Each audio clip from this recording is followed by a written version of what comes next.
Mm-hmm. Hey, how's it going there, officer? What's your How you name? doing? What's your name and your badge number? Officer Bush, 4680. Thank you so much for being professional. What's your name and badge number, sir? Officer Hines, 04918. Thank you so much for being professional. I asked the young man if he needed anything when I realized that he was reporting my customers, and I'm like, I don't appreciate that. If it's anything there to help you with, go ahead and let me know what you need. And he just continued recording.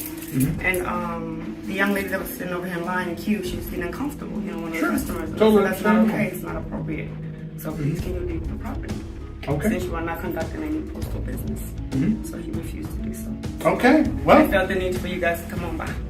sounds like you need to leave the property or we're going to take you to jail. Well, come over here. Over here. Okay. Watch this. Over here. This is. Are you willing to press charges? Listen. Yes, sir. Check this out. Excellent. We, All right. we can't have Can we get a anything on supervisor? the Can we We get? can talk outside. No, right here. Listen. No. This is poster 7. This is the rules and But she regulations. said you're not conducting any postal business. Listen to me, sir. Welcome back to the channel where we explore your constitutional rights and the importance of knowing how to exercise them when interacting with public officials and law enforcement. In today's video, we witness a police officer who, driven by his eagerness to make an arrest, refuses to follow the law and instead assaults a civilian, simply for filming in public. As you watch, pay attention to how quickly power can turn into abuse when authority is unchecked. Stay tuned until the end to see how the situation changes once a sergeant arrives on scene and educates the officer. Remember to like, comment, and subscribe to help raise awareness and protect the freedoms guaranteed to every citizen. Okay, let's talk outside. But this is the rule. Come on. There you go. Listen, What look is at your this. vehicle? Look at this. That's the rules and regulations saying I can't record, sir.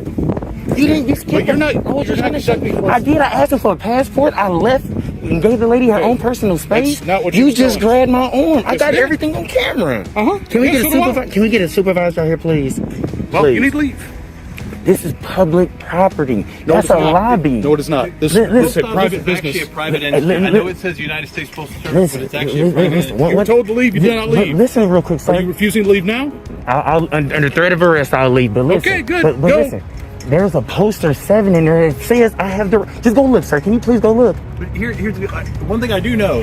I understand if this was a government building. I understand if this was a police station. I understand all that on a government building, yes. And one more thing, sir. You know, right now I'm doing a protected activity, No, First Amendment, no, freedom of the press. This is freedom of the You've been press. told to leave. You refuse to leave. That was our first time ever saying to leave, sir. I got everything on camera. Right, but the United States Postal Service actually is a private entity. It's The encounter begins with the civilian greeting two officers politely, asking for their names and badge numbers.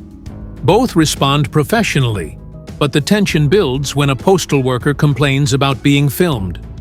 The officer, without verifying the legality of filming in public, demands that the man leave the property.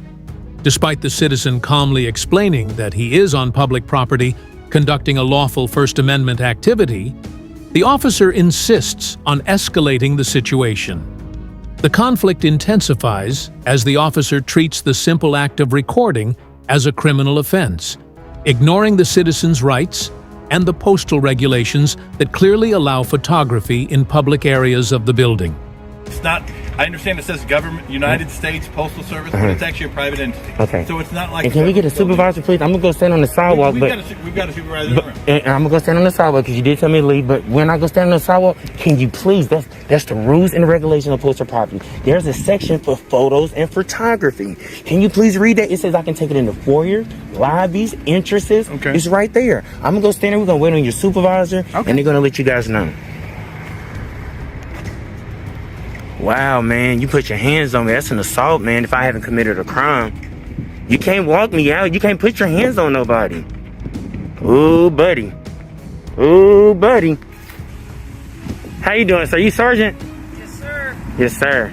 Sergeant Gerner, how may I help you? Hey, can I get your name and badge number of post just for the record? My name, I just told you. My name I couldn't hear with the wind. I'm Sergeant Gerner.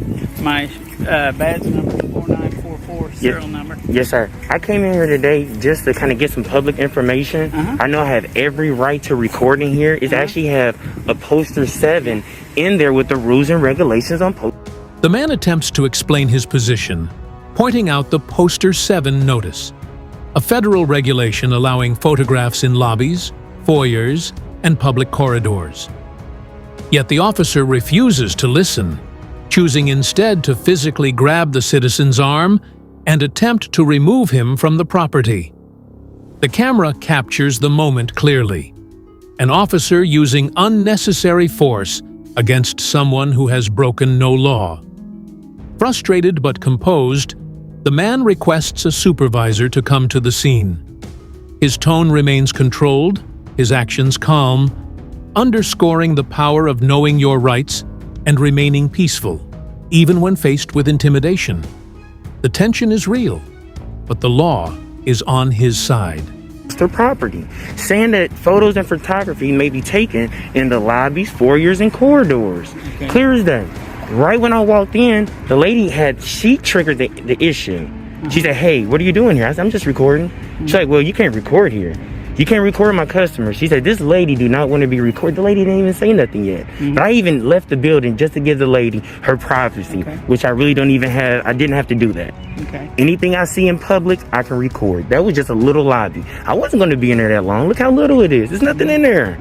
But I did ask them for a passport. They let me know I have to go to another building. I couldn't even get public information to ask them. I'm just documenting as I'm handling my business. These gentlemen, I forget his name, but he actually grabbed me and pulled me out the office. Not even letting me show him the rules and regulations on postal property. This is a First Amendment protected activity. You cannot turn that into a crime. You and the postal people took an oath to uphold the Constitution. And you pulled me out the building, sir, when I'm telling you I have the right to do so. You weren't leaving when you told me. I don't have to leave. They can't make me leave just because I got a black shirt on. I have to commit a crime. When the sergeant finally arrives, the situation takes a sharp turn. The citizen explains everything clearly. He entered the building to request public information and began recording, as he is lawfully allowed to do. He points out that Poster 7 specifically authorizes photography in public sections of the postal facility. Calmly, he recounts how one officer grabbed and removed him without cause. He emphasizes that filming in public is a constitutionally protected activity, not a crime. His composure contrasts sharply with the officer's earlier aggression, and the sergeant listens intently, realizing that the citizen is well informed and standing firmly on his legal rights. For you to make me leave this property. They ask you to leave. They can't just ask me to leave. No, it's not. That's not trespass work, sir. If I'm at the police department, you can't just say, "Hey, leave." I have to commit some type of crime. Or if you're causing the disturbance, I didn't making cause people feel uncomfortable. I did. That's another whole Come on, other Sarge. situation. Come on, Sarge. Now, I'm not making nobody uncomfortable by recording. You can't turn protected activity On that, into a crime. You're absolutely right. You can record anybody you want. And I didn't You're say not nothing. interfering with anybody's I'm not work or anything like that. They came out to me. Okay, all right. It's a little lobby, sir. Once you walk in there, you see it's little. It's nothing too much you can do or say. I just had a couple questions. I was in there 20 seconds and the lady ran out to me.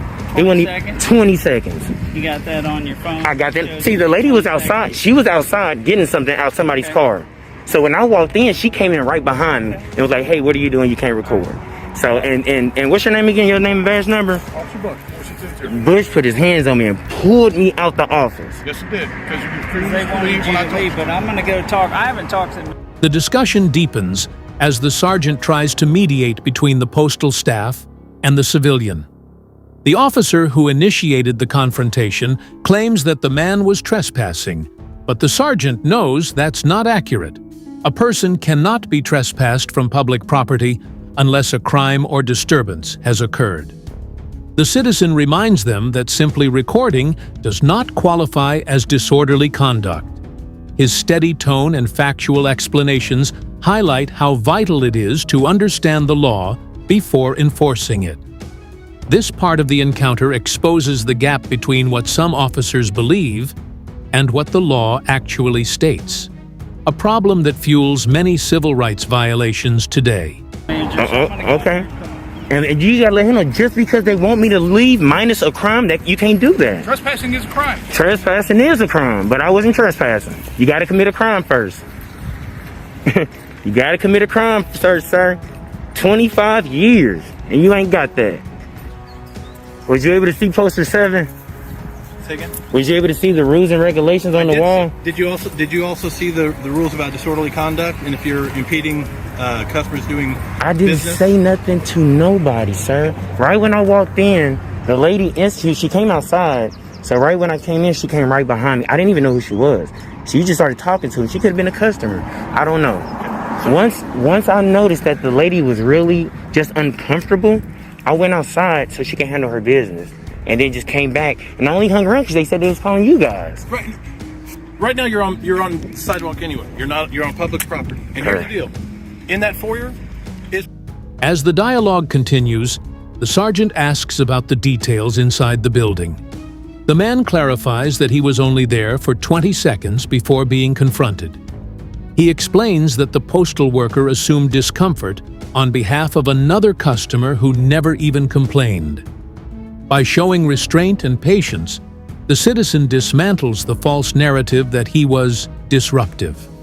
Meanwhile, the officer's defensiveness becomes more apparent. The sergeant's calm questioning begins revealing the truth. The arrest threat was entirely unjustified.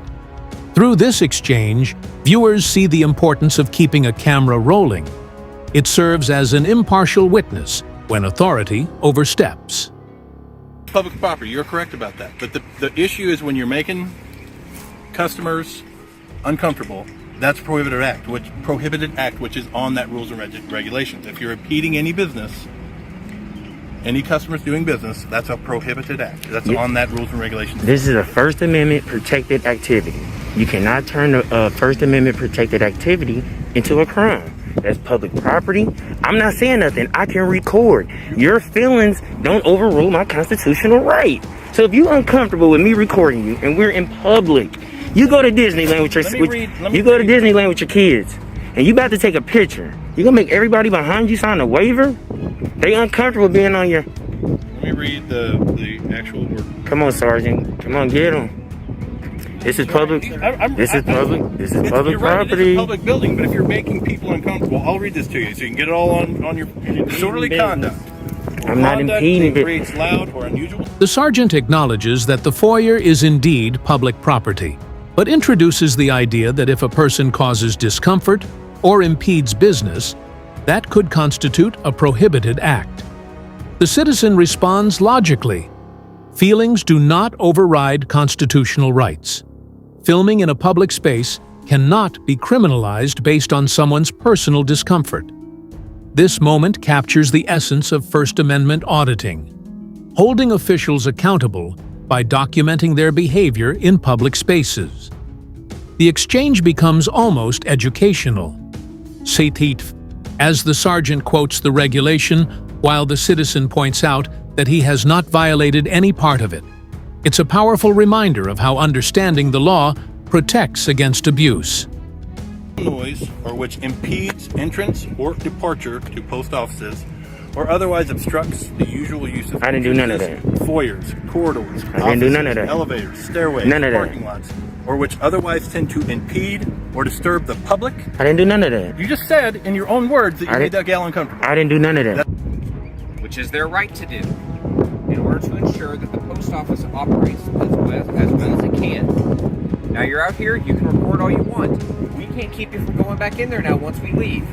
But again, if you continue to do the acts that make people uncomfortable, make the workers and make the public in general uncomfortable when they go in there to conduct their business, I'm sure we're going to be called back out here. And then we'll call the postal inspector and have them come and take care of it. Okay.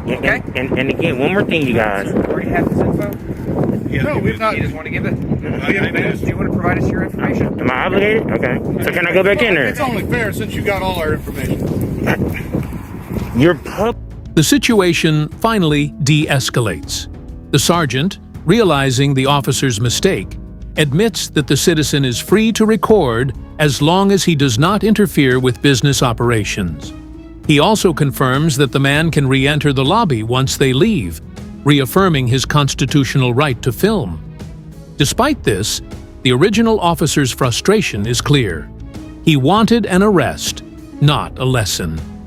Yet this moment becomes a win for accountability. The camera captures every second, proving that persistence, respect, and knowledge can neutralize intimidation. The law prevails, and the citizen stands firm, refusing to be silenced or bullied off public property. Public, you're a public servant. I'm private. Back on 7. He said I can go back in there. He said he's gonna leave. We can't stop at this point. I mean, that's right. Damn, look at this dude. That's like I said.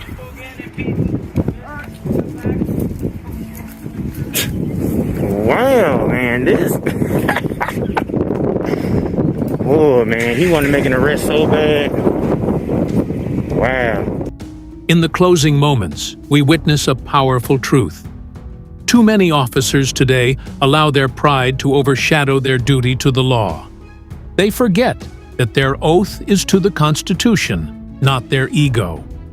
This incident demonstrates why it's essential for citizens to know their rights and exercise them responsibly. Awareness and accountability are the first steps to real reform. So, as the video concludes, remember this: always stay calm, always record, and always stand firm in your rights. Support the movement for transparency. Subscribe, like, and share to help more people understand their freedoms and end misconduct before it begins.